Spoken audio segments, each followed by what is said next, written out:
السلام عليكم كيدايرين؟ لاباس عليكم؟ كنتمنى تكونوا بخير وعلى خير وانتم كتشوفوا هذا الفيديو. توحشتكم واليوم جيت لكم بقصه خطيره مفرقعه. شكون فينا اللي ما تفرجش في الكاسا دي بابيل؟ الا كنتي باقي ما تفرجتيش فيها سير تفرج فيها. واللي تفرجت فيه وعجبني اخر هو بريزن بريك. بصراحه في الاول ما كنتش متحمسه عليه، راجلي قال لي ضروري خصك تفرجي فيه غادي يعجبك. فاش تفرجت فيه وليت مدمنه عليه، عاودته 3 المرات، عاودته ب3 اللغات وكثرت ما عجبني. في اليوم القصه ديالنا ماشي على هاد الافلام، ولكن واحد خونا جمع بيهم بجوج، يجمع بين كاسا دي بابيل وبريزن بريك. وفوق من هادشي كامل هاد السيد هذا الجزائري الاصل، الا قلت لكم انه استطاع انه يهرب من الحبس بليكوبتر هبطات له في وسط من الحبس هزاتو، ما غاديش تيقوني، عمر شي واحد ما قدر يديرها. هذا دارها. القصه ديالنا ديال اليوم ديال رضوان الفايد. قبل ما نبداو الفيديو، هذه رساله للناس الجداد اللي ما كيتوصلوش بالاشعار ديال الفيديوهات ديالي.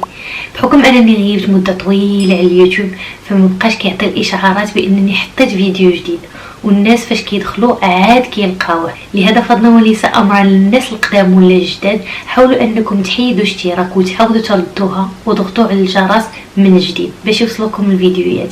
وإلا كيعجبكم هذا المحتوى ما تنساوش انكم ديروا جيم وتخليو تعليق زوين بحالكم. نبداو القصه. رضوان الفايد حمق الفرنسيز ديال المعقول، استطاع انه يهرب من السجن الاكثر امنا في فرنسا. فوق هادشي كامل كاتب كتوبه وعارضين عليه البرامج ومستضفينه وهاضر في برامج في التلفازه قبل ما يتشد. رضوان الفايد تولد في واحد المدينه صغيره في الضواحي ديال باريس اسمها كريتاي. با كوفري عادي مفهم بيناج، كانت حياته عاديه، يعني عايشين على قد الحال. الصدمه ديال حياته هي اللي غادي تغير المسار ديالو كامل.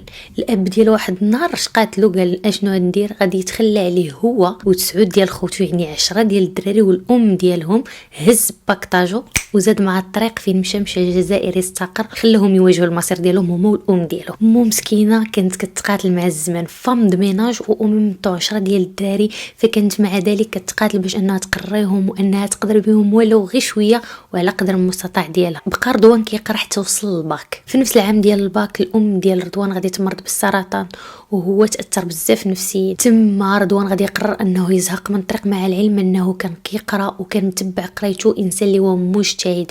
كان في الاول ما باغيش يتبع الطريق ديال خوتو اللي كانوا سبقوه ليها، لكن في الاخر ومن بعد الصدمه الثانيه قرر انه حتى هو يتجه ليها. في نفس السنه اللي قلت لكم ان الام ديالو مرضات بالسرطان هو بدا البراكاج، وفي هذاك العام نيت سقط من الباك، وفي نفس العام نيت الام ديالو ماتت. فهذيك الحياه ديال القرايه وديال داك رضوان الدريويش اللي كان متبع الحفاظه ديالو عمره ما غادي يرجع ليها. رضوان في الصغر ديالو كان كيحماق على لي فيلم ديال لي غونغستر وديال البراكاج، وما عمره ما كان كيصحابو شي نهار انه غادي يعيش دوبل ودريبل ديال داكشي اللي كان كيشوفو في الافلام، وحتى هو براسو غادي يديروا عليه فيلم. اول تجربه ديال البراكاج غادي يدير باش غادي نقولوا تضربات له ليبرا، ولا السيد ما بقاش باغي يحبس البراكاج، ولا داك الادرينالين عاجبو الحال انه يطلع له فوق ما يمشي براكي. فوق ما بدا كيشوف شي فيلم ديال البراكاج ولا ديال لي غانغستر وكيبغي يطبق داكشي على ارض الواقع. في نفس الوقت خرج واحد الفيلم بونت بريك اللي كانوا كيديروا البراكاج على لي بون ولكن بلي ماسك ديال الرؤساء الامريكان. نفس الحاجه طبقها رضوان الفايد ولكن في فرنسا، بدا كيدير لي ماسك ديال الرؤساء اللي دازو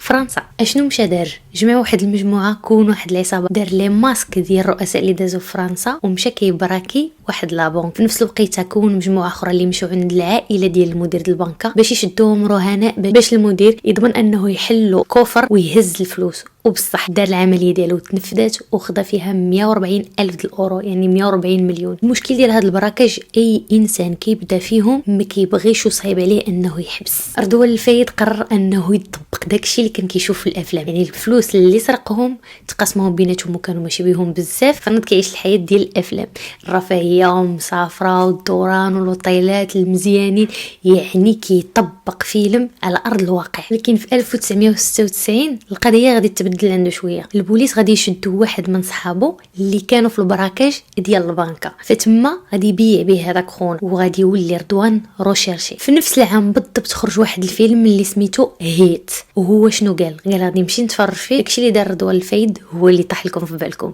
مشى للسينما تفرج فيه وقال هادشي كامل اللي شفتو غادي نطبقوه على ارض الواقع. الخطه اللي كانت في الفيلم هو انه غادي يسمر على واحد من دوك لي فورغون بلاندي، الفارغونيط اختي اللي كتدي الفلوس الابناء. الفكره هي انه غادي يتسنى حتى يوصل شي كروازمون، لقى بان الوقت الوحيد اللي يقدر انه يبراكي هو بحال الفيلم، ملي كيوصل شي كروازمون يجيب هو شي فرغونيطه كبيره ولا شي كاميو ويدخل فيه، ملي غادي يكون هو غادي يقطع الفروج. ولكن في الواقع ماشي هو الفيلم، ملي كتوصل ديك الفرغونيط لشي كروازمون فكيكسيرو بالجهد وما كيخليكش الوقيته فين انك تضربهم.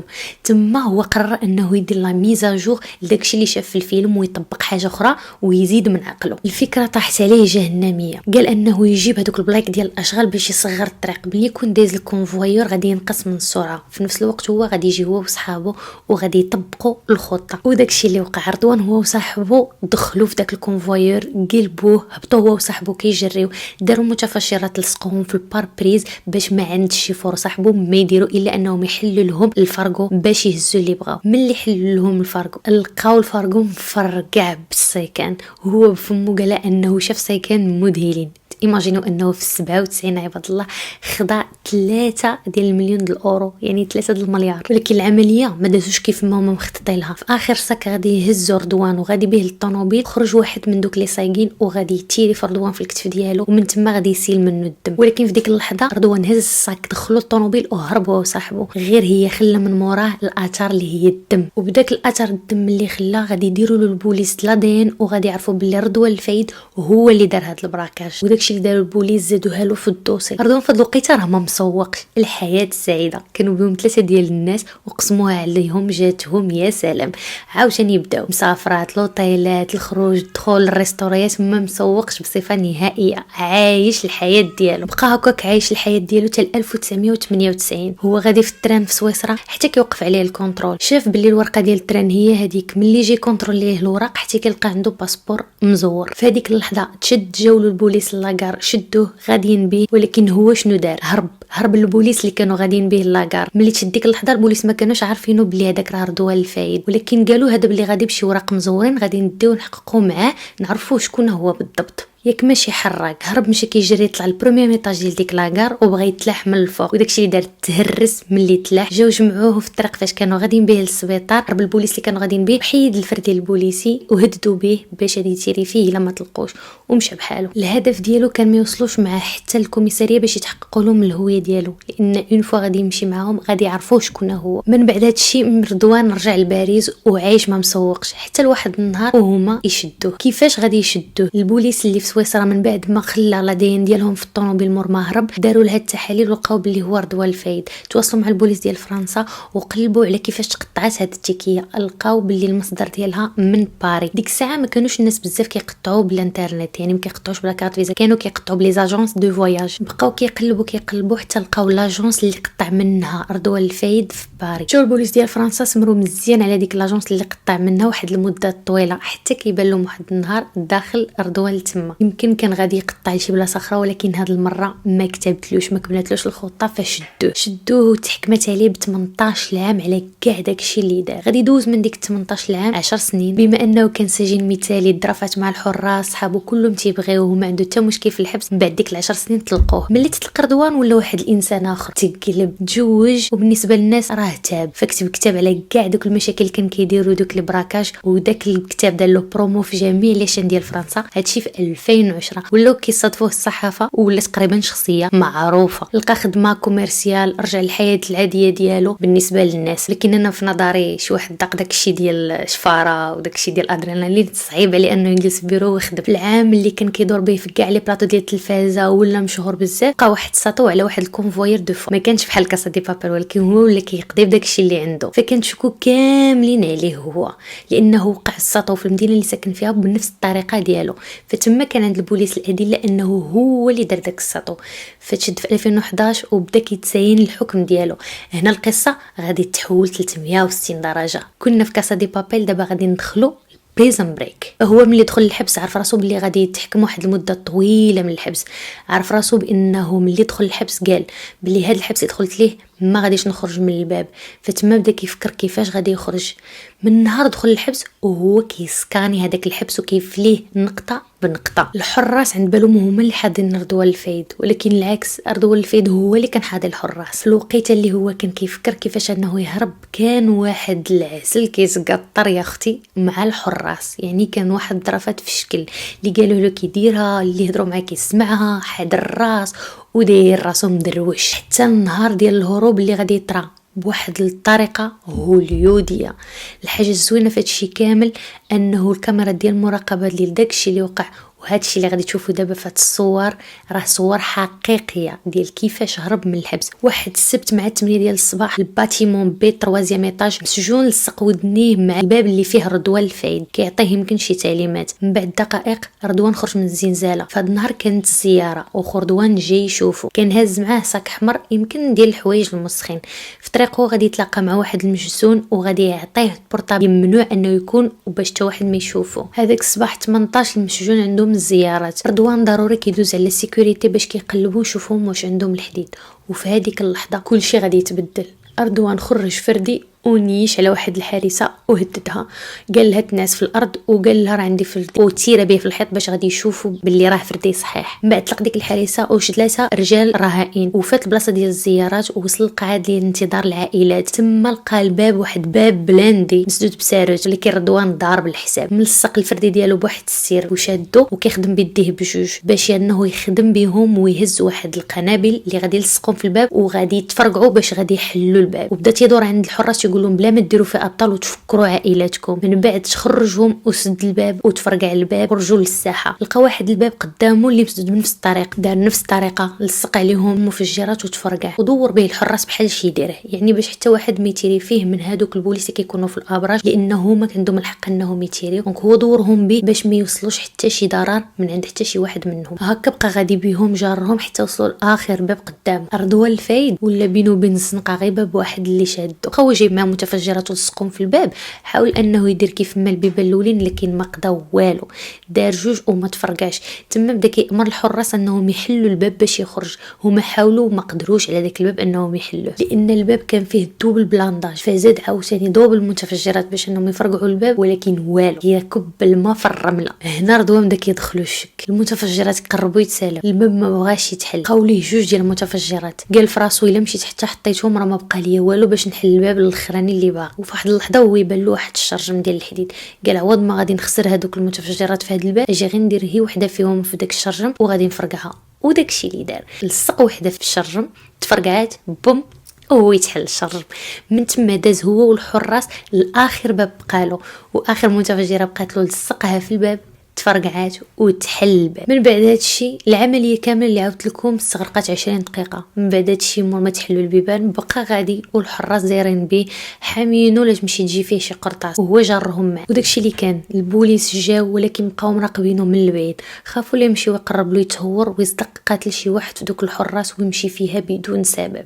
فبقاو متبعين واش كيدير وهو غادي الساحه كامله داير على رجليه وجرهم معاه. بقاو غاديين حتى وصلت لواحد لوطوروت، واحد الطوموبيل وقفت لهم في لوطوروت. طلق 3 ديال الحراس رضوان وركب واحد معاه من دوك الحراس وديماراو. ملي ديماراو من بعد 3 ديال الكيلومتر طلق الرابع اللي طلع معاه وكملوا الطريق بحالهم. من بعد دقائق فقط لقاو الطوموبيله محروقه في وسط من الغاب وما كاين لا رضوان الفايد لا هذاك اللي معاه في الطوموبيل تفاو. في نفس اللحظه مذكرات بحث عالميه طلقات. رضوان ما بقاوش غير في بوليس ديال فرنسا اللي كيقلبوا عليه، بل ولاو حتى الانتربول كيقلبوا عليه. بنظركم شي واحد الا هرب اول حاجه كيديرها شنو هي؟ بغى يخوي فرنسا. فبدا ديك الساعه كيقلب يشري باسبور مزور باش يخوي فرنسا. فتلقى مع واحد خونا عنده علاقه مع لي غانغستر ديال فرنسا، فهزو في طوموبيلته تفاهموا في الثمن وتفرقوا. لكن في ديك اللحظه داك خونا ما صدقش، علم البوليس قبل ما يطلع مع رضوان عطاوه تليفون وقالوا له ملي تلقى مع رضوان حط داك التليفون في شي بلاصه في الطوموبيل قبل ما تفارق معاه. وداكشي اللي دار. البوليس بقاو مراقبينه مور ما تفارق معاه فين غادي رضوان. داكشي اللي كان البوليس تبعوه ولقاوه غادي يوقف حدا واحد لوطيل. مشاو البوليس لداك لوطيل وسولوا في لا ريسبسيون واش كاين شي واحد سميتو رضوان الفايد بايت عندكم هاد الليله. جاوباتهم لا سكرتير باللي ولكن راه خرج. ديك الساعه كان رضوان بدل لوطيل وبدل حتى الطوموبيل. ولكن البوليس لقاو واحد الحاجه مهمه بزاف في لوطيل،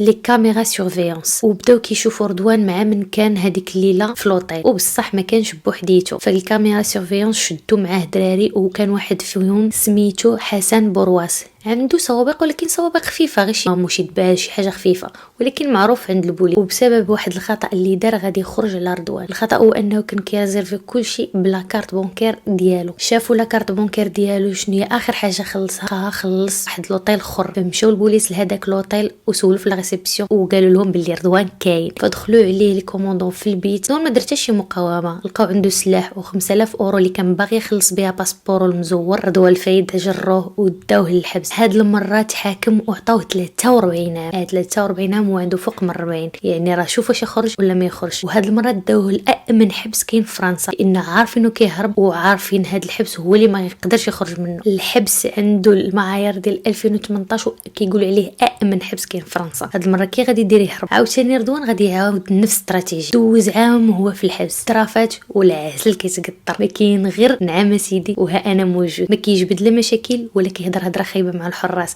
قمه اللباقه. ولكن في الداخل ديالو كان كيوجد لشي حاجه كبيره اللي ما عمر حتى شي حبس فرنسا ما شافها. بقى هكا حتى ل1 جويي 2018. عاوتاني رضوان كان عنده موعد مع خوه في الزيارات. هاد المره مشى عند خوه للزيارات، جلسوا بقاو كيهضروا عادي، حتى جوج كيدخلوا عليهم لابسين الكحل وهازين لي كالاشنيكوف وهازين لي براسر ديال البوليس، وهزوا رضوان او غاديين بيه للساحه. شنو غادي يلقاو في الساحه؟ غادي يلقاو هليكوبتر كتسناهم من فوسط من الساحه. طلعوا كاملين في هليكوبتر، طارت الهليكوبتر من فوسط الحبس وسط التصفيق ديال جميع المسجونين اللي كانوا تما. وهذه نخليكم مع الصور الحقيقيه. 11h15 hier, un détenu filme de sa cellule la cour de la prison de Réau. On entend les pales d'un hélicoptère qui vient de se poser dans l'enceinte de l'établissement. Le pilote est en fait pris en otage par 3 hommes armés de fusils d'assaut. Ils viennent chercher Redouane Faïd. كي دار لها عاوتاني. ايام قبل ما يهرب خوت رضوان بقاو كيمشيو الحصص ديال التدريب على الدرانه في ايرودروب اللي بعيد لواحد كيلومترات قليله على البلاصه فين كاين الحبس. مشاو المره الاولى، المره الثانيه هي اللي كان غادي يهرب فيها رضوان. كانت عندهم واحد الحصه مع واحد البيلوت كبير في السن وعنده تجربه كبيره سميتو بيلوت دو بريسيزيون. قبل ما يمشيو لديك الحصه خلاو واحد صاحبهم ركب واحد الميغان في واحد الطريق بعيده على داك الايرودروم كيتسنى فيهم.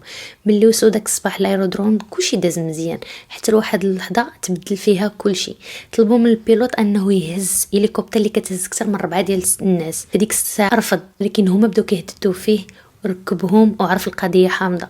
ملي طاروا قالوا له هذه الطير في البلاصه اللي غادي نقولوا لك حنا طير فيها. في واحد الخلا قالوا له غادي تنزل هنايا. ملي نزل واحد الانسان لابس كله كحل ومغطي وجوجه كيجري لعندهم وطلع معاهم في الهليكوبتر. هذاك اللي طلع معاهم جيب واحد الصاك اللي فيه مولوز، هذيك اللي كتقطع الحديد تكون كبيره، وجايب لي كالاش وفرقهم عليهم وخداو واحد. هاد المره طاروا وقالوا البيلوت غادي يطير من اتجاه ديال الحبس. فالبيلوت هنا راه ما عارف والو شكون هما ولا شنو باغيين يديروا. ملي قربوا للحبس قالوا له نقص من السرعه وغادي تهبط في الساحه في واحد البلاصه اللي ما فيهاش الفيل ديال السيكوريتي. بما ان البيلوت كيف ما سبق لي قلت لكم انه عنده الدقه فهبط وبقى واحد معاه اللي هو حاضيه باش ما يهربش وما يدير حتى شي حركه. تما دوك الجوج هما دخلوا بالملوز وبدوك الكالاش. الحراس ما عندهمش سلاح والبلاصه اللي هبطوا فيها ما كاينش لونغل من يطير فيهم من الابراج. حل واحد فيهم وفاتوا دوك البلاصه كاملين الزياره، دازوا على ديك الساحه كامله. هذيك اللحظه اللي دخلوا على رضوان شدوا رضوان داوه معاهم، ركبوا في هليكوبتر وطاروا 50 كيلومتر حتى وصلوا عند الميغا اللي ذكرت لكم. نزلوا. L'hélicoptère est ensuite abandonné à une 60aine de kilomètres de Réau, à Gonesse dans le Val d'Oise. L'engin est incendié, le pilote laissé sur place. Redouane Faïd et ses complices ont ensuite pris la fuite à bord de cette Renault noire, abandonnée à Aulnay-sous-Bois dans le nord de Paris. طول البيلوت حرقوا الهليكوبتر وركبوه في الميغان وخلاو البيلوت تما حتى وصلوا للباركينغ ديال واحد المول. غادي يحرقوا الطوموبيله وغيركبوا في وحده اخرى وغيمشيو. علاش كيحرقوا هادشي كامل؟ باش ما يخليوش رادينو البصمات، باش الا تشد شي واحد فيهم ما غاديش يفتي بالاخرين. تما هزوا داك الميغان وزادوا. هنا شداتهم الكاميرا سيرفيونس فاش كانوا خارجين. وهذا كان اصعب واغرب هروب فرنسا في التاريخ ديالها اللي داروا هذا الجزائري رضوان الفايد. هنا من مور ما هرب ما بقى تسمع ليه والو. واحد النهار واحد جندارم غادي في لوتوروت ما عليه ما بيه حتى كيبان له واحد الطوموبيله محطوطه في اليمين، وهي كانت ممنوعه ان تكون محطوطه الطوموبيل وشي واحد يخليها ويهرب. شاف بلي واحد منقز من الجهه ديال الخلا وجا للطوموبيل. ملي سمع الجندارم رضوان جي كيجري يركب في الطوموبيل وكسيره ولاو تابعينه هما كيجريو الطوموبيله ديال الجندارم، تبع الطوموبيله د رضوان وما عارفاش شكون اللي فيها، حتى وصلوا للباركينغ ديال واحد المول. ملي وصلوا للمول الجندارم بقى تابعوهم، حطوا الطوموبيله وطلعوا كيجريو وسمحوا فيها وطلعوا للمول. وقفوا على ديك الطوموبيله الجندارم حلوا الكفر حتى كيلقاوها عامره بالسلاح من اللور، ولقاو حتى متفجرات. الجندارم ما عندوش ليكسبيريونس في هادشي، تخلع. علموا البوليس وجاو البوليس كيجريو لعين المكان، هادوك اللي مختصين في المتفجرات بداو يقلبوا في المول اللي كيلقاو هو وخوه مشاو. Filmé par une caméra de vidéosurveillance d'un supermarché. Depuis, Redouane Faïd est introuvable. Il est désormais le fugitif le plus recherché de France. لكن شداتهم كاميرا سورفيونس باللي راهم هربوا غير ما قدوش يتبعوهم. هذيك اللقطه جاو البوليس سيانتيفيك قلبوا الطوموبيل، تما غادي يلقاو واحد الورق فيه واحد لادريس ديال واحد السيبر. مشاو لذاك السيبر قلبوا فيه في الكاميرا سورفيونس ديالو، هما يشوفوا رضوان في واحد اللقطه هو وخوه جايين بشويه عليهم وتيهضروا معاهم السيبر وكيضحكوا، ما متخفين ما دايرين حتى شي حاجه، ما خايفينش اصلا. تما بقاو البوليس حاطين الطوموبيله ديالهم متخفيه يعني سيفيل قدام هذاك السيبر باش كيتسناو رضوان يجي. ولكن رضوان تما بحال عاقب بهم انهم غادي يجيو داك السيبر، يكون 100% تفكر بلي دوك الوراق اللي بقاو في الطوموبيله فيهم الوراق ديال السيبر. تما عرفوا بانه راه باقي في فرنسا، يعني ما خرجش خارج فرنسا. ما مشاوش البوليس فرشوا القضيه، بقاو متبعين لي زابيل تليفونيك ديال العائله ديال رضوان كاملين. لقاو واحد من العائله ديالو عنده واحد العدد ديالو في شي شكل، يعني بورطابل تيشعلو في الليل، كيخرج في الليل، كيدير شي حركات ماشي مع الريتم ديال حياته، يعني شي حاجه فيه ماشي هي هذاك. في هذاك الحي كانت اخت رضوان ساكنه، فكانت كل ليله كتهز في الطوموبيل واحد جوج صحاباتها دايرين النقاب وكتحطهم. وفي نفس اللحظه اللي غادي يطلعوا فيها دوك البنات في الطوموبيل ديال الاخت ديالو، غادي يشوفوا ويلاحظوا بان واحد فيهم غادي يحيي النقاب وغادي يبان رضوان الفايد. تما تبعوهم وغادي يدخلوا عليهم واحد لابارتمون اللي كانوا فيها جالسين هو وصحابه، ولقاوه بصح محيد النقاب. وهنا غادي تشوفوا التصاور في نفس اللحظه اللي لقاو عليه القبض. وداكشي اللي كان شدوه تحكم بالمؤبد. وانا شخصيا جاتني نهايه سامبل، يعني ماشي اوريجينال، كنت شي حاجه حمقى اكثر، ولكن المهم تشدوا دابا حاليا راه كيدوز العقوبه ديال السجنيه. وكانت هذه هي النهايه ديال القصه ديال رضوان الفايد اللي حمق البوليس والانتربول. وهكا سالينا الفيديو ديال اليوم، نتلاقاو في فيديو جاي، تكونوا بصحه وسلامه، مع السلامه.